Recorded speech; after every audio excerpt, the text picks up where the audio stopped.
Lucas capítulo 24. Hemos considerado ya en el capítulo 23 cómo el Señor ha sido juzgado injustamente por Pilato, primeramente por los judíos. Pilato, aunque lo declara inocente, no lo deja libre, se lo entrega a Herodes. Herodes también lo ve y prácticamente lo declara inocente porque no lo juzga tampoco, se lo regresa a Pilato. Judas Iscariote ya lo había declarado inocente cuando había dicho: he entregado sangre inocente, y regresó con las monedas que le habían dado por haber entregado al Señor delante de los judíos. Y los judíos le dijeron: ¿y qué, eso a nosotros qué? Allá tú. Y las aventó allí, fue y se ahorcó. Después lo traen con Pilato la segunda vez y Pilato vuelve a declarar: este hombre es inocente. Cuando Jesucristo está en la cruz, en el momento que el Señor muere, aquí Lucas no nos describe este pasaje, pero otros evangelios, especialmente el de Mateo, es muy explícito en las cosas que suceden. Dicen que las rocas se partieron, hubo un eclipse solar a las 3 de la tarde, desde las 12 del día hasta las 3 de la tarde.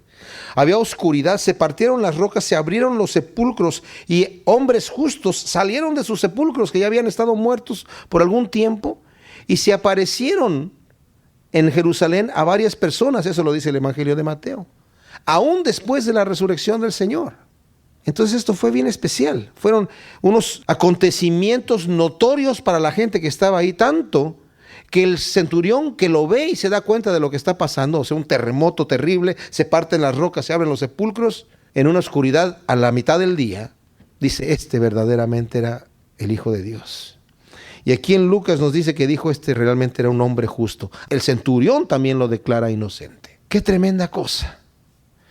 Lo que tenía arriba en la cruz, ustedes saben que al condenado a muerte no lo sacaban directamente donde había sido sentenciado directamente a ser sacrificado. Le daban una vueltecita en la ciudad y llevaba el letrero colgado que le iban a poner a la cruz con su crimen.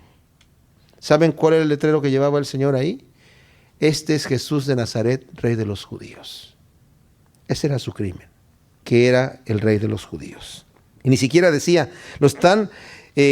porque los judíos vinieron después a Pilato a decir: no pongas que es el Rey de los judíos, sino que dijo que era el Rey de los judíos. Ese es el crimen.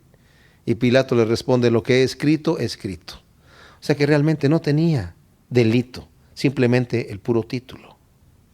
Un detalle que sucede también ahí cuando está el Señor en la cruz es que Jesucristo muere pronto, más rápido de lo que normalmente un ejecutado a cruz moriría. ¿Pero por qué sucede esto? Porque Pilato lo había azotado primero para de alguna manera quererlo librar de la muerte. Lo azotó y lo mostró a los judíos azotado. Los judíos no quisieron. Después lo llevó a Herodes. Herodes también lo escarneció. Pero aún antes de esto lo habían golpeado en la casa de Anás y en la casa de Caifás también. El Señor, cuando se lo presentaron por primera vez a Pilato, ya venía golpeado y sangrando. Y luego Pilato lo golpea y lo azota y se lo manda a Herodes, que también hace lo mismo, se lo vuelve a enviar a Pilato. Y Pilato dice: miren, lo voy a azotar un poco más y luego se los voy a soltar. Y lo azota y se los muestra ya totalmente casi destruido, casi muerto el Señor. Azotes, a golpes, a varazos, a bofetadas, etc. Terrible. Y lo envían a la cruz. Tanto así que el Señor carga la cruz solamente hasta la puerta de la ciudad y ahí ya no puede más. Y se la dan al que iba pasando por ahí, Simón de Cirene, que venía del campo, se la ponen a él: llévate la cruz, y él llevó la cruz al Señor. El Señor muere a las 3 de la tarde. A esa hora le llegaron la noticia a Pilato y Pilato dijo: pues qué rápido murió. No murió, no es que haya muerto tan rápido, ¿verdad? Sino que también venía muy destruido. Pero otro detalle ahí que el Señor dice: a mí nadie me quita la vida, yo la doy. En el momento que él quiso soltar el espíritu, lo soltó. Pero sufrió completamente toda la carga de la tortura de la cruz. Los judíos estaban muy preocupados por quitar de allí al Señor, de la cruz, rápidamente antes de que llegase la noche. Eso debido a un mandamiento que está aquí en Deuteronomio, capítulo 21, 22, dice: si alguno hubiere cometido algún crimen digno de muerte y lo hiciereis morir, y lo colgareis en un madero, no dejaréis que su cuerpo pase la noche sobre el madero, sin falta lo enterrarás el mismo día, porque maldito por Dios es el colgado, y no contaminarás tu tierra que Jehová tu Dios te da por heredad. Qué tremenda cosa. Maldito por Dios es el que es colgado en un madero. Nos dice también el apóstol Pablo que Cristo se hizo maldición por nosotros. Llevando nuestro pecado, Él se hizo maldito por nosotros al haber subido en un madero y ser colgado. Porque Dios pudo haber predeterminado que la muerte del Señor hubiese sido otra. Normalmente a la gente la apedreaban. Nunca vamos a leer en el Antiguo Testamento que digan a los fulanos de tales los cuelgan. No, todas las muertes eran, los sacarás afuera. O sea, la pena capital que existía en Israel, el delito que tenía que sufrir la pena capital, se le quitaba la vida con piedras. O sea, lo apedreaban y así era la forma en la que estaba determinado. En ninguna parte vamos a ver que decían lo van a tener que colgar en un madero. De hecho dice, maldito el que es colgado en un madero. Y ahí estaba el Señor, sufriendo esa maldición por nosotros. Qué amor tan grande tiene el Señor hacia nosotros. Entonces vemos que el Señor es sacrificado en la cruz, muere, es sepultado. Viene este José de Arimatea que lo pide el cuerpo a Pilato. Pilato le entrega el cuerpo para llevarlo a una tumba que él tenía. Este José de Arimatea, junto con Nicodemo, se cree que pertenecían al Sanedrín, que eran los que juzgaban al pueblo de Israel, pero había mucha gente que pertenecía al Sanedrín. De repente solamente juntaban 70 y estaba el Sanedrín listo, ¿verdad? No necesitaban ser todos los judíos que pertenecían al Sanedrín, eran muchos más, pero de repente reunían 70 y puede haber sido que Nicodemo y José de Arimatea no estuvieron allí para dar la sentencia también o para aprobar la sentencia que el sumo sacerdote había dicho que tenía que ser crucificado y darle muerte al Señor, ¿verdad? Porque según ellos había blasfemado. Vemos aquí de cualquier manera que sí se nos dice que José de Arimatea y Nicodemo le tenían miedo a los judíos y eran discípulos ocultos del Señor y lo venían a ver de noche o de alguna manera ocultamente eran discípulos, no públicamente. Pero aquí vemos el valor que ya públicamente llega este hombre a pedir el cuerpo y también Nicodemo públicamente llega a traer especies para embalsamar el cuerpo y el Señor es sepultado en una tumba carísima, en una tumba de tal magnitud que la persona podía haber entrado parada al lugar. Yo he ido a Israel en donde recientemente, no crean que hace mucho tiempo, recientemente se descubrió, según se cree, cuál es el monte Calvario. Calvario significa calavera, porque no se sabía dónde estaba. Hasta que una vez un erudito de la Biblia que estaba estudiando ahí, estaba haciendo descubrimientos arqueológicos, desde su hotel volteó a una montaña y vio la figura de una calavera. Porque si ahora uno va donde dicen que Jesucristo fue crucificado, ve uno el cerro de lado y se ve exactamente una calavera, ni siquiera es como se medio parece, es una calavera. Y ahí al lado de eso hay una tumba que está abierta y está cavada en la roca, justamente ahí. Y conforme leemos las Escrituras, se nos dice que había un sepulcro al lado de donde fue crucificado el Señor, y que esos sepulcros no crean ustedes que era para cualquiera. A la persona normal la echaban en el fuego, los quemaban en el fuego, en el basurero. Había un basurero que estaba ardiendo todo el tiempo. La persona que no tenía dinero para comprarse un sepulcro o un lugar en el panteón, simplemente lo tomaban y lo aventaban al basurero y se quemaba ahí. Ese es el Gehenna, el Seol. Bueno, el Señor no tenía sepulcro, pero llega este señor José de Arimatea y dice, yo quiero darle una sepultura digna y tengo un sepulcro donde nadie ha sido enterrado. Era un sepulcro para varias personas, para varios cuerpos. Y era nuevo y es ahí donde entierran al Señor. Y como era un sepulcro grande y la puerta es grande, tuvieron que rodar una piedra muy grande para ponerla enfrente de ese lugar. Yo estuve allí, como les digo, entré, se puede ver ahí, bueno, ya lo pusieron ahí como una rejita de fierro para que uno no entre completamente hasta adentro, pero sí puede uno ver ahí donde está cavado, es un cuarto, y adentro hay un lugar en donde se van a poner los cuerpos y donde se supone que estaba el cuerpo del Señor. Se ve ahí y es tremendo porque el Señor lo ha preservado hasta el día de hoy allí para que uno pueda ver que la tumba está vacía, ¿verdad? Claro, el guía le dice, pudo haber sido la tumba del Señor. El Señor no le marcó ahí, aquí estuvo Jesucristo, ¿verdad? Pero cuando uno ve, se da cuenta que de acuerdo la narración bíblica, pues sí ha de haber sido la tumba donde estuvo el Señor ahí. Entonces nos dice el primer versículo del capítulo 24, que el primer día de la semana, muy de mañana, vinieron al sepulcro trayendo las especies aromáticas que habían preparado y algunas otras mujeres con ellas. Y hallaron removida la piedra del sepulcro, y entrando no hallaron el cuerpo del Señor Jesús. Aconteció que estando ellas perplejas por esto, he aquí se pararon junto a ellas dos varones con vestiduras resplandecientes. Y como tuvieron temor y bajaron el rostro a tierra, les dijeron: ¿por qué buscáis entre los muertos al que vive? No está aquí, sino que ha resucitado. Acordaos de lo que os habló cuando aún estaba en Galilea, diciendo: es necesario que el Hijo del Hombre sea entregado en manos de hombres pecadores y que sea crucificado y resucite al tercer día. Entonces ellas se acordaron de sus palabras y volviendo del sepulcro dieron las nuevas de todas estas cosas a los 11 y a todos los demás. Eran María Magdalena y Juana, María, madre de Jacobo, y las demás con ellas, quienes dijeron estas cosas a los apóstoles, mas ellos le parecía locura las palabras de ella y no las creían. Pero levantándose Pedro corrió al sepulcro y cuando miró dentro vio los lienzos solos y se fue a casa maravillándose de lo que había sucedido.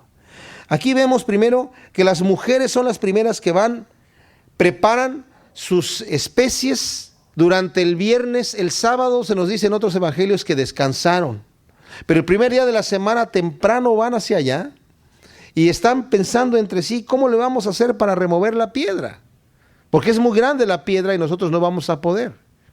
Otro detalle más que nos deja ver la dimensión de la puerta de la tumba, tan tremenda, ¿verdad? Y no solamente eso, estos fariseos, estos judíos, llegaron delante de Pilato diciéndole: gobernador, sabemos que este hombre había mentido diciendo que al tercer día iba a resucitar.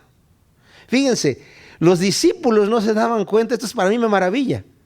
Los discípulos no entendían que Jesucristo les estaba diciendo que al tercer día iba a resucitar. El Señor se los había dicho abiertamente, en privado, en público y en todos lados.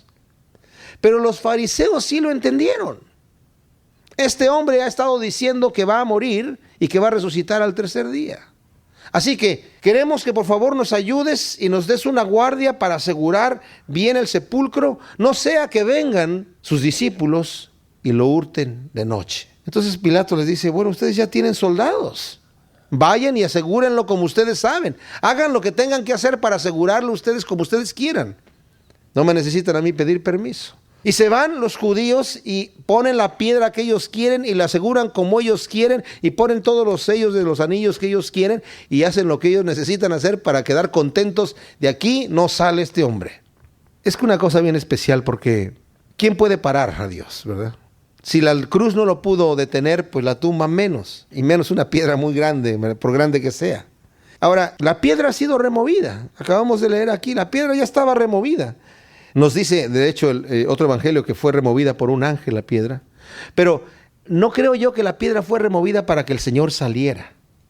Porque más adelante el Señor se les aparece a los discípulos estando todos ellos en un cuarto y de repente el Señor entra así por la pared, ¿verdad? Se aparece ahí en medio de ellos sin abrir la puerta. Y ellos creen que es un fantasma y les dice él: no, yo soy. Tienen algo de comer para que vean que yo soy. Le dan un pedazo de pan y un pedazo de pescado y se los come delante de ellos para demostrarles que es él. Pero no tuvo que entrar por la puerta, apareció ahí nada más. Yo creo que el Señor no tenía que quitar la piedra para salir de la tumba. ¿Saben por qué causa fue quitada la piedra? Por causa del testimonio que el Señor quiso dejar, para cuando llegaron las mujeres y vieron que estaban ahí los lienzos solos, que había un ángel que les estaba diciendo: él ya resucitó, y se fue de allí. Porque el ángel pudo haber quedado afuera diciendo: ¿saben? Él ya resucitó, aquí adentro ya no hay nada. No, pero es que está sellada la puerta. Sí, pero no importa, aquí adentro ya no hay nada, no necesitan verlo. No, el Señor se abre la situación, abre esa piedra y entran ahí. Ahora, los soldados que están cuidando la puerta, esto es bien especial. Nuevamente, este evangelio no nos da mucha detalle aquí, pero vale la pena narrarlo. El evangelio de Mateo es muy explícito en esto. Dice que este ángel quita la piedra y los que están viendo se quedan como muertos. Los soldados se quedan como muertos viendo el asunto, de miedo se paralizan y se quedan como muertos. Y cuando vuelven en sí, salen corriendo de ahí y se van rumbo a donde estaban los judíos, a explicarles lo que había pasado, asustadísimos de lo que había sucedido.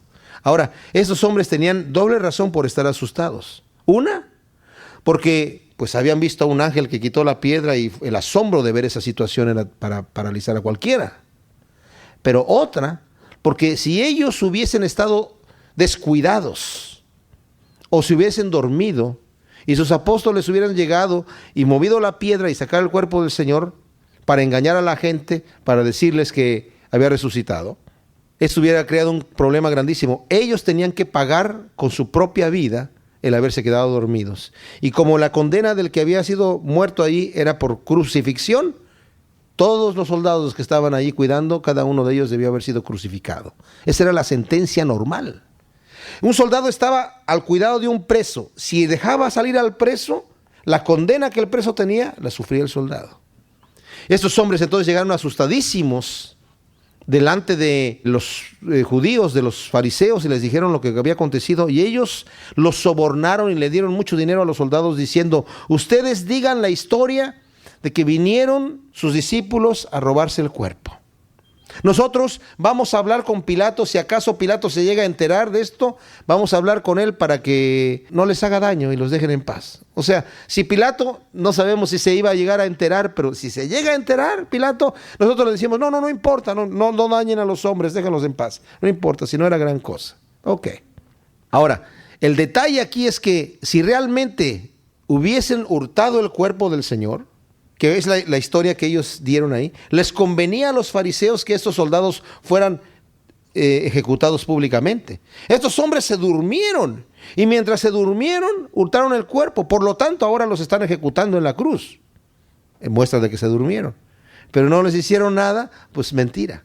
Ahora, un detalle que vale la pena pesar aquí es el siguiente. Para aquellas personas que no creen en Jesucristo, que no creen en la resurrección, o que no creen que tal vez los apóstoles inventaron el cuento, ¿ustedes creen que valía la pena que estos hombres que inventaron el cuento, si es que lo inventaron, entre comillas, dieran su vida por una invención, por una mentira? Es ilógico. Es ilógico.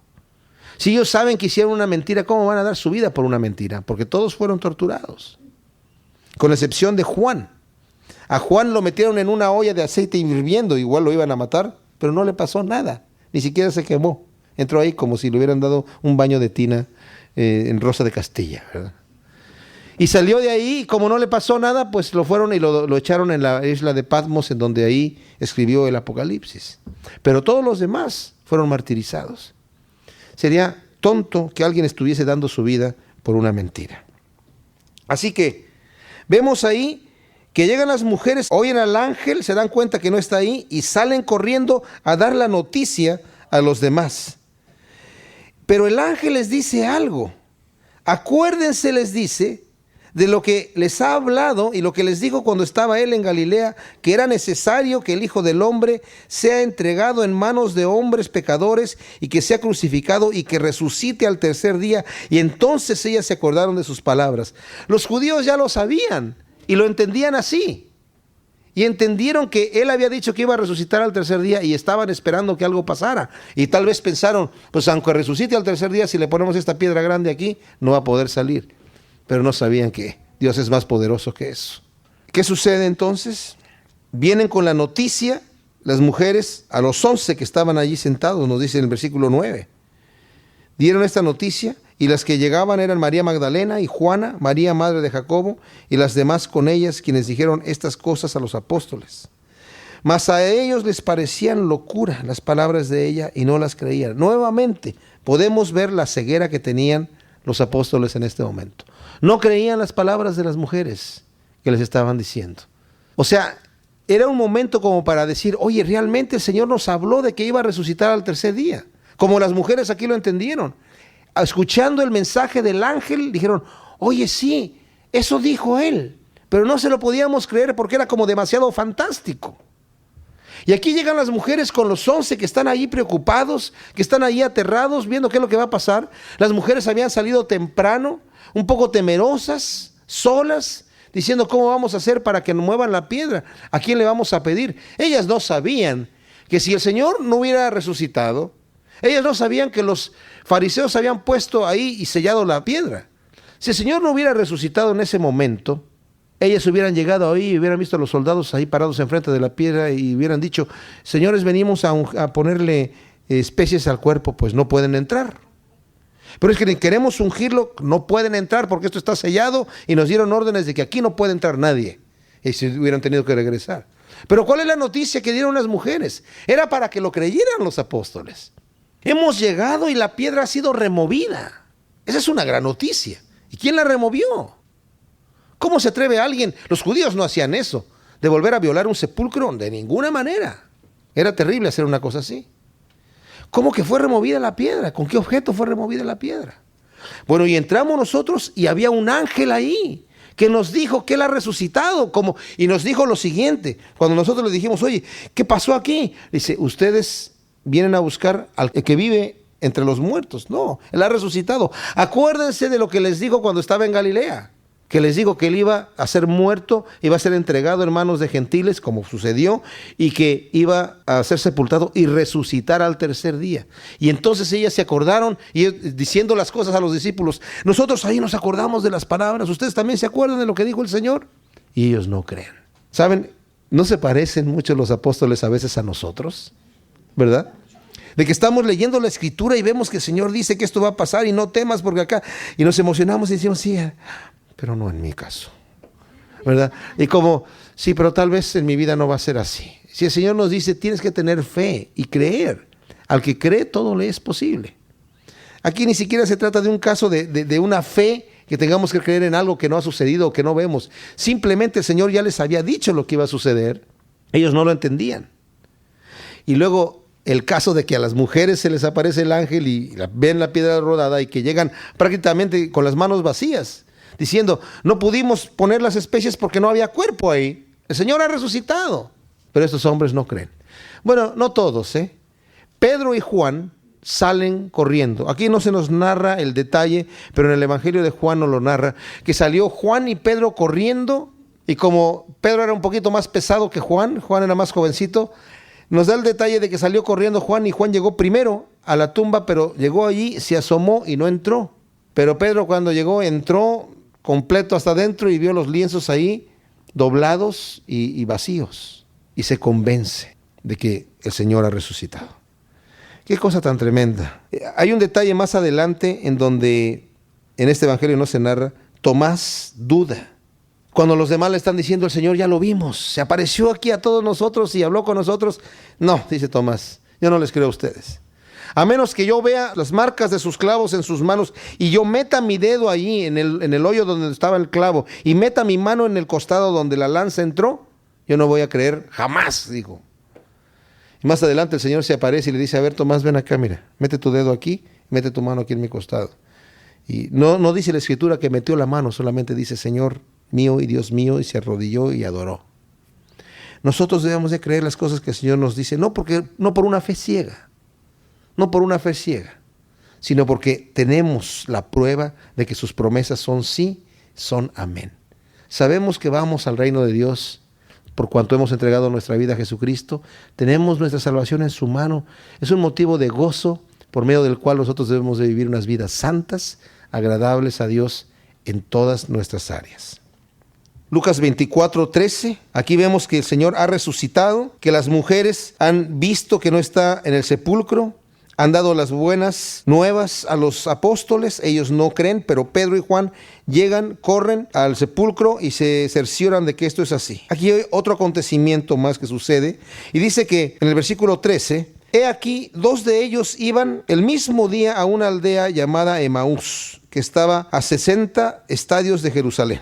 2 de los discípulos, no necesariamente apóstoles. E iban hablando entre sí de todas aquellas cosas que habían acontecido. Sucedió que mientras hablaban y discutían entre sí, Jesús mismo se acercó y caminaba con ellos. Mas los ojos de ellos estaban velados para que no le conociesen. Ahora, esto es bien especial. Estos hombres van caminando hacia Emaús. Es una distancia de 11 kilómetros aproximadamente. Van hablando de todo lo que ha acontecido. Sabemos que estos hombres alcanzaron a escuchar el testimonio de las mujeres porque lo van a narrar más adelante. Pero aún así todavía van discutiendo, ¿verdad? ¿Qué será lo que ha pasado? ¿Qué serán todas estas señales? Todavía no se convencen mucho. Y en ese momento el Señor se junta con ellos, obviamente tenía algún aspecto diferente si no lo hubieran reconocido inmediatamente. Tenía otro aspecto que ellos no le reconocen y les dijo: ¿qué pláticas son estas que tenéis entre vosotros mientras camináis? ¿Y por qué estáis tristes? Respondiendo uno de ellos dijo, que se llamaba Cleofas: ¿eres tú el único forastero en Jerusalén que no ha sabido las cosas que en ella han acontecido en estos días? Entonces él les dijo: ¿qué cosas? Y ellos le dijeron: de Jesús Nazareno, que fue varón profeta, poderoso en obra y en palabra, delante de Dios y de todo el pueblo. Y cómo le entregaron los principales sacerdotes y nuestros gobernantes a sentencia de muerte y le crucificaron. Pero nosotros esperábamos que Él era el que había de redimir a Israel. Y ahora, además de todo esto, hoy es ya el tercer día en que esto ha acontecido, aunque también nos han asombrado unas mujeres de entre nosotros, las que antes del día fueron al sepulcro, y como no hallaron su cuerpo, vinieron diciendo que también habían visto visiones de ángeles, quienes dijeron que Él vive. Y fueron algunos de los nuestros al sepulcro y hallaron así como las mujeres habían dicho, pero a Él no le vieron. Entonces Él les dijo: oh insensatos y tardos de corazón para creer todo lo que los profetas han dicho. ¡Qué tremendo! Estos hombres están dando testimonio claro de las cosas que acababan de pasar. Estaban dando un testimonio de que el Señor había resucitado, pero ellos todavía, como no habían sido testigos oculares del evento por sí mismos, no creyeron. El Señor nunca nos llama a tener una fe ciega. ¿Qué cosa es una fe ciega? A creer solamente porque fulano me lo dijo. El Señor no me llama a mí nunca a creer solamente porque fulano me lo dijo. Pero el Señor sí me llama a creer cuando fulano me lo dice porque el Señor lo ha dicho primero. No sé si me entienden. El Señor dijo, Él dijo: yo voy a resucitar al tercer día. Y creímos que era el que había de venir. Bueno, pues sí fue. Y dijo Él que iba a morir, pero en vez de decir: Señor, ¿vas a morir? ¿Y por qué vas a morir? Si eres el Mesías, ¿cuál es el objeto de tu muerte? No, Señor, en ninguna manera esto te acontezca. No, Señor, ¿cómo vas a morir? Si vas a morir, yo también te voy a defender. Moriremos todos juntos. Nunca se interesaron en entender la función por la cual el Mesías tenía que morir. Lo único que entendían es que el Mesías tenía que venir a librarlos de la opresión del gobierno romano. Y como no sucedió eso, pues ya no entendieron nada. Los que sí entendían bien eran los fariseos. Ellos sabían que Jesucristo iba a morir y que Jesucristo iba a resucitar. Y a toda costa querían evitar la resurrección y que se diera a conocer. Estos hombres van caminando, se les aparece el Señor, ellos le narran al Señor todo el asunto. Prácticamente lo único que les falta decir es: y nosotros somos tan necios que no queremos creer. Pero como les faltó decírselos, el Señor se los dice: insensatos. Qué insensatos y tardos de corazón para creer todo lo que los profetas han dicho. ¿Que no era necesario que el Cristo padeciera estas cosas y que entrara en su gloria? Y aquí hay un detalle, fíjense lo que dice aquí. Y comenzando desde Moisés y siguiendo por todos los profetas, les declaraba en todas las escrituras lo que de él decían. Es impresionante esto. Todos pensaban que el Mesías tenía que venir a derrocar al imperio romano. Si iba a venir en ese momento, iba a derrocar a cualquier potencia que estuviese subyugando al pueblo judío.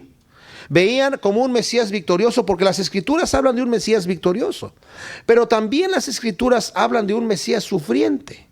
Entonces, ¿cómo podemos tener un Mesías sufriente que da su vida por su pueblo y a la vez tener un Mesías victorioso que derroca la opresión?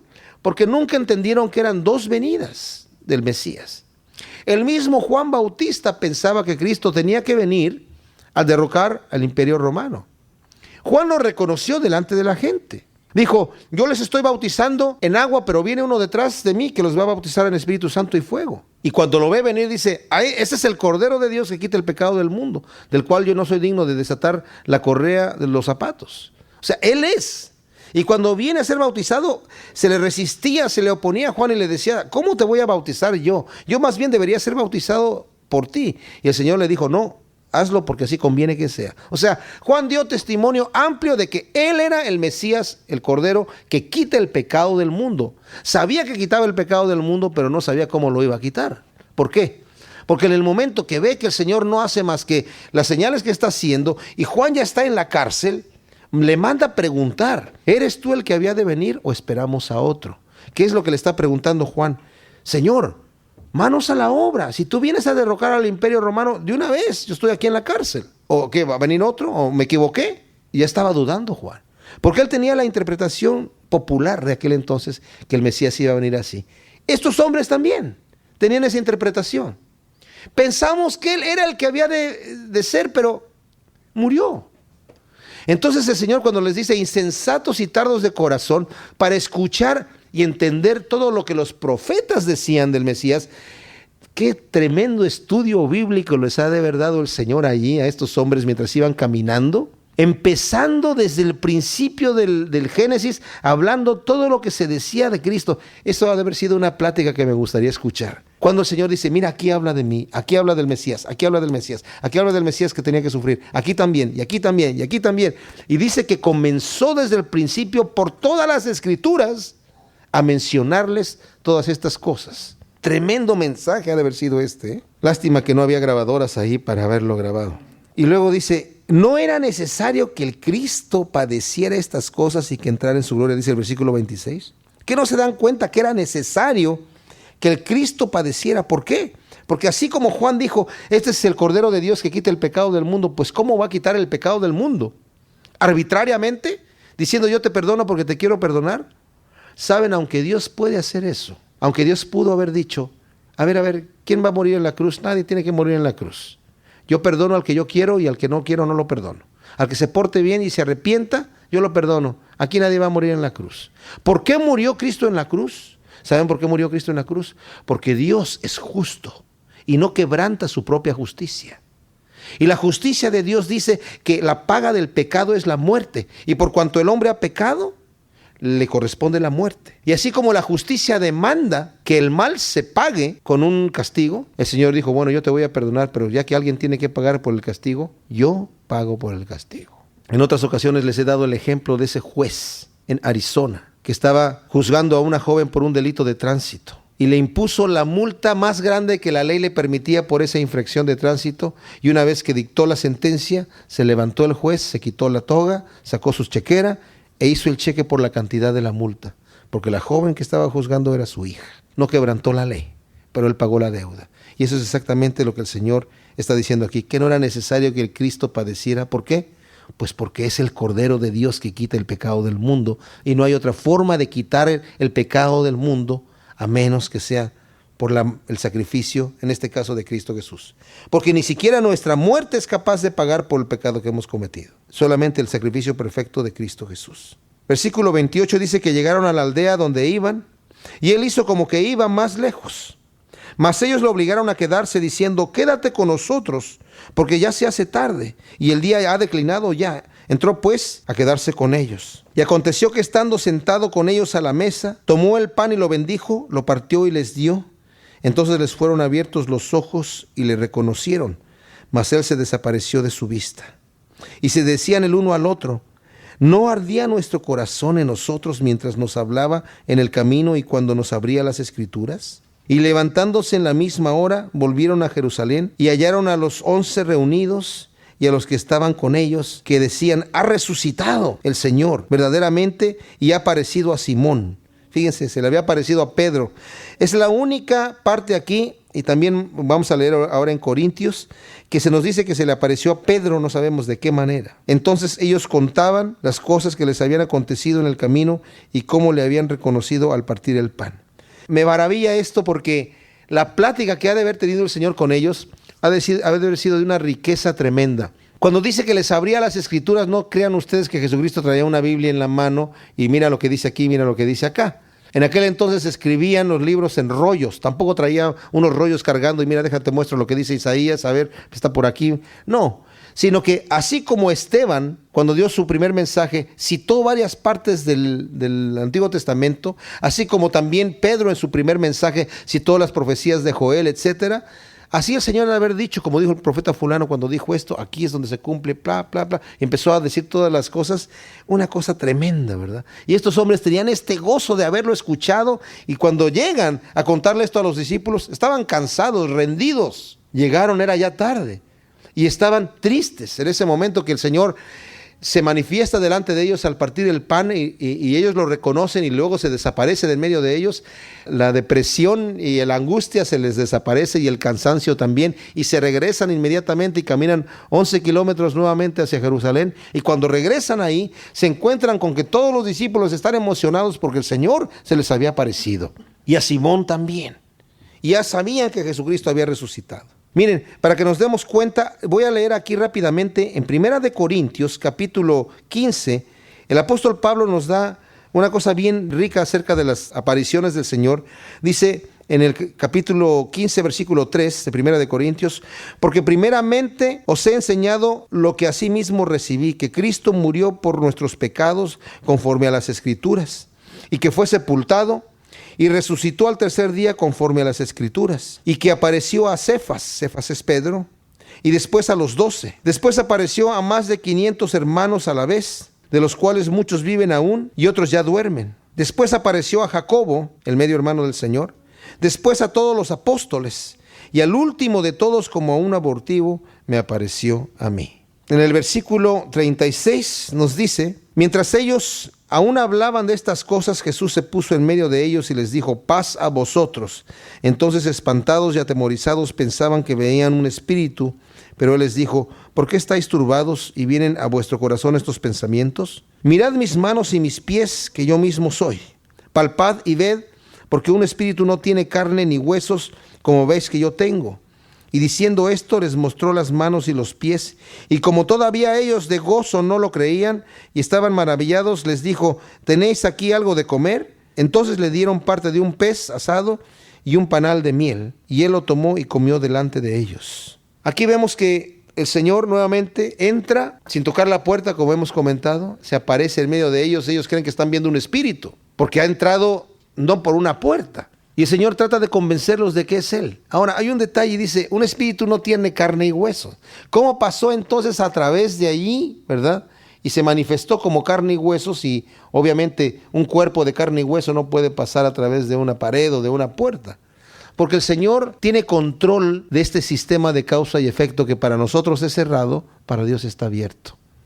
¿Cómo caminó el Señor en el mar? No podemos decir, bueno, tal vez endureció un poco las moléculas del agua y las hizo un poco más densas, o hizo un poco menos densas las de su pie. Podemos pensar físicamente muchas cosas, pero más complejo es todavía la resurrección de Lázaro, que ya olía mal porque ya estaba descompuesto. Toda la regeneración química y molecular que tuvo que tenido Lázaro en ese momento era algo imposible. Pero para Dios todas las cosas son posibles. Debemos darnos cuenta a qué Dios servimos nosotros. Esto nos ayuda mucho cuando oramos. Debemos aprender ejemplos claves de oración. Es bueno un día hacer un estudio y mirar en la Biblia todas las oraciones hechas por las diferentes personas. Algunas vemos que, ay, pobrecito, no tenía mucha fe. Pero hay otras que empezaban diciendo, Señor, tú que creaste los cielos y la tierra y todo cuanto en ellos hay. O sea, en el momento que nos damos cuenta a quién estamos orando, nuestro problema se hace de este tamaño, porque Dios tiene la capacidad de obrar. Y nunca pensemos, ay, el Señor no me va a escuchar a mí porque yo no soy nadie. ¿Cuándo vemos nosotros que el Señor solamente escuche a los que son algo? El Señor dice que al corazón contrito y humillado Él no desprecia, al corazón humilde. El que cree y se para delante de Dios como el fariseo, Señor, te doy gracias porque yo no soy como los demás. No, el Señor no escucha. Pero el que se arrepiente delante de Dios, el que baja la cabeza y no se atreve ni a levantar la cara de vergüenza diciendo, Señor, sé propicio a mí, es lo que el Señor escucha. Así que cuando venimos delante de Dios no venimos con nuestro mérito, venimos con el mérito de Él, que es de gracia, de amor y de misericordia. Y entre más bajos venimos delante de Él, más acceso tenemos. No tenemos que hacer penitencias, no tenemos que hacer mandas, no tenemos que hacer largas oraciones para ganarnos la ficha número 1 para entrar o los primeros números. Estamos delante del Señor instantáneamente con un corazón sincero y abierto. El mérito humano no vale nada delante de Dios. Así que cuando vemos al Señor en esta gloria, cuando vemos su poder grandioso, entramos con confianza en nuestras oraciones. Entonces el Señor se para delante de ellos, come, les demuestra esto y les dice, estas son las palabras que os hablé estando con vosotros. Nuevamente les va a recordar que era necesario que se cumpliese todo lo que está escrito de mí en la ley de Moisés y en los profetas y en los salmos. O sea, todo lo que está escrito era necesario que se cumpliera. Y ahí les abrió el entendimiento, entonces dice el versículo 45, para que comprendiesen las Escrituras. Ahí entendieron. ¿Saben? Este es un detalle especial. La Biblia, ustedes han oído que dice la gente, no, es que la Biblia es muy compleja para leerla. ¿Quién la puede entender? La Biblia ha sido escrita de tal manera que los eruditos y los sabios no la van a comprender, aunque aquí dicen que la entienden, no la entienden. La tergiversan y la enrollan y le dan vueltas por todos lados y dicen lo que no dice. Pero ¿saben para quién está hecha la Biblia? La forma en la que está escrita, para los sencillos de corazón, para los que tienen corazón puro. Nos dice Pablo en 1 Corintios que las cosas espirituales se deben entender con una mente espiritual, no con un índice de intelectual, sino con una mente espiritual. Dice, y nosotros tenemos la mente de Cristo. Es bonito cuando nosotros vamos a leer la Biblia, decirle, Señor, hacer una pequeña oración. Señor, muéstrame lo que tú me quieras mostrar ahora que estoy leyendo la Biblia. Yo les digo una cosa, si mi función como pastor es solamente venir a dar un estudio, una explicación de lo que la Escritura dice, y no los puedo animar a ustedes, a que ustedes mismos investiguen por su propia cuenta, cuando leen la Biblia, leerla despacio y empezar a sacar lo que está allí. Si no logro hacer eso, he fallado. Pero si al estar estudiando la Biblia, ustedes de alguna manera se animan y dicen, yo también quiero empezar a leer la Biblia y a sacar cosas profundas de la palabra de Dios, no se requiere hacer estudios bíblicos. Miren, yo en mi estudio devocional, cuando yo leo la Biblia, estoy leyendo la palabra de Dios despacio, y si veo que eso tiene relación con otro versículo que me interesa ver, ahí paro y leo donde va el otro versículo. Ah, qué interesante, y me voy acá, y si de repente tengo que consultar de otra manera, consulto, pero no leo por prisa, no leo por cumplir, ¿verdad? Leerle mis tantos capítulos al día al Señor, no, porque al Señor no le estoy leyendo nada, Él ya se la sabe, se sabe toda la Biblia. Más bien yo soy el que necesito conocer la palabra de Dios. En sencillez, tampoco se pretende hacer un estudio bíblico, pero conocer las Escrituras. Bueno, aquí el Señor les da entendimiento para que comprendiesen las Escrituras aplicables a la venida del Señor de esta manera. Y les dijo, así está escrito, y así fue necesario que el Cristo padeciese y resucitase de los muertos al tercer día. Eso ya se los había dicho muchas veces, pero ahora aquí ya lo entendieron. Lo entendieron porque el Señor les mostró las Escrituras anteriores también y porque les dio la capacidad para hacerlo. Por eso digo, es importante que oremos, Señor, dame capacidad para entender tu palabra. Y también era necesario que predicase en su nombre el arrepentimiento y el perdón de pecados en todas las naciones, comenzando desde Jerusalén. Y vosotros sois testigos de estas cosas. He aquí, yo enviaré la promesa de mi Padre sobre vosotros, pero quedaros vosotros en la ciudad de Jerusalén hasta que seáis investidos del poder de lo alto.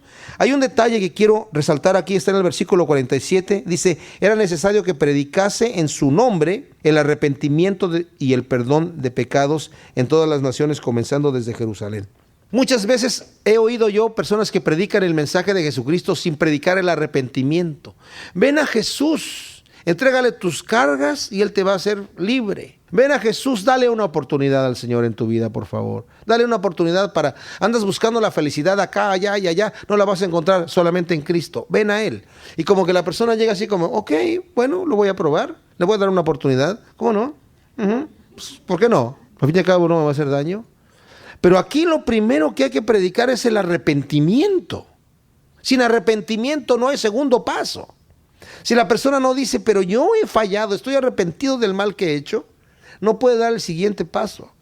¿Saben qué fue lo que predicó Pedro? Vamos a llegar a eso cuando lleguemos ahí. Dijo, ustedes mataron al creador de la vida. Ustedes lo mataron. Él era el que venía, él era el Salvador. Ustedes lo mataron. Ay, ¿qué hacemos? ¿Qué hacemos? Ni siquiera hizo llamamiento Pedro. ¿Cuántos quieren recibir a Cristo? Nada más les dijo lo que habían hecho. Ustedes lo mataron. Dijo, pues arrepiéntanse. Arrepiéntanse y pida perdón a Dios. Y el Señor los va a restaurar. Esa es la buena nueva. Arrepiéntete porque vas a estar llevando una vida podrida que te lleva a un final de muerte. Arrepiéntete. Date cuenta que esa es la realidad de tu vida. Dios tiene algo bueno para ti, pero no te lo va a dar a menos que tú te arrepientes. Dios no nos recibe sin arrepentimiento. No nos recibe. Así que no nos engañemos nosotros y no engañemos a otras personas. Hay que predicarse en su nombre el arrepentimiento y perdón de pecados. El Señor decía, arrepentíos porque el reino de los cielos se ha acercado. Sí se acercó el reino de los cielos. Por lo tanto, arrepiéntete para que puedas tomar de ese reino de los cielos. Es importante. En el versículo 49 dice, he aquí yo enviaré la promesa de mi Padre sobre vosotros, pero quedaros vosotros en la ciudad de Jerusalén hasta que seáis investidos del poder de lo alto. Entre el versículo 47 y la plática que el Señor acaba de tener aquí con ellos, hay un periodo. El Señor les había dicho que se fueran a Galilea, dice, porque voy a ir delante de ustedes allá. Entonces hay un periodo de tiempo en donde los apóstoles terminan ahí, ven que el Señor se había resucitado, tiene algunas apariciones con ellos ahí, y después se va. El Señor les dice, vayan a Galilea, porque ahí me voy a aparecer delante de ustedes, y se va allá. Y los discípulos se van para allá, algunos de ellos, la mayoría. Incluso les dice que se vayan a un lugar especial y ahí se aparece el Señor con ellos, y más adelante se aparecen varias situaciones ahí, y después les dice que regresen a Jerusalén. En realidad el Señor se estuvo apareciendo a ellos por durante 40 días desde el día de su resurrección. Desde el domingo, exactamente 40 días estuvo apareciendo a ellos, algunos cuantos, a uno acá, a dos acá, a muchas personas, ¿verdad? En una ocasión a 500 de sus discípulos se apareció el Señor delante de ellos, según nos lo dice más adelante. Pero ¿saben una cosa?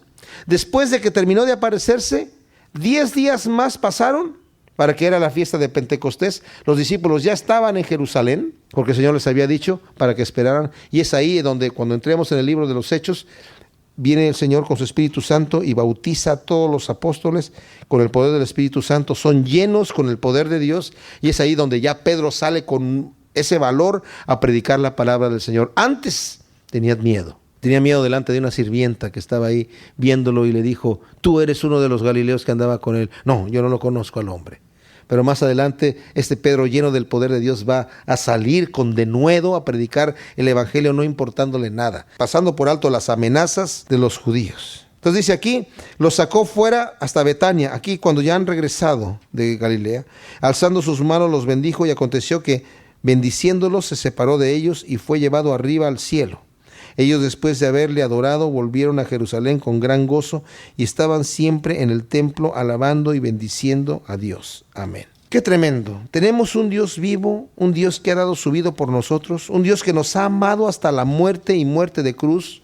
¿Cómo no nosotros vamos a tener la confianza de dejar en sus manos nuestra vida? Él solamente nos va a bendecir. Él no va a tomar nada de nosotros. Solamente nos va a bendecir. Yo estoy enamorado del Señor, estoy contentísimo de ver las promesas del Señor cómo se cumplen, de ver la misericordia de Dios, de ver la gracia de Dios operando en cada detalle de mi vida, de mi familia. Es realmente impresionante, impagable. ¿Cómo no vamos a abandonarnos en sus manos? ¿Saben? Si alguien tiene un problema que dice, pero es que yo esta situación que tengo en mi vida y me molesta y no sé, me da vergüenza a veces venir delante de Dios con esto, porque Dios entiende lo que estás pasando, pero por ningún motivo lo abandones. Llega delante de Dios con tu debilidad, llega delante de Dios con tu problema y déjalo en las manos del Señor. El Señor te va a ayudar, te va a levantar, te va a confortar, te va a sacar del hoyo donde estás. Es terrible decir, no, pero aquí ya Dios no tiene nada que ver, y dar la media vuelta. Muchos han pecado, tremendos pecados delante de Dios, pero han venido arrepentidos a pedir perdón. Judas entregó al maestro, se arrepintió de haber entregado al maestro, pero no pidió perdón, fue y se ahorcó. Y yo les puedo decir dónde está Judas, porque el Señor dijo, al tal hombre más le valiera no haber nacido. Nosotros no debemos ser así de ninguna manera. Al contrario, debemos aprender de Pedro, de muchas personas que han cometido errores, pero que llegan delante del Señor diciendo, Señor, yo quiero estar contigo en las buenas, en las malas, en todo momento. Como David, que pecó pecados terribles, pero nunca se olvidó de estar tomado de Dios, de la mano del Señor. Y el Señor nos ha dicho que Él no nos va a abandonar. Así que confiemos en Él. Vivamos lo que resta de nuestra vida con poder para Dios.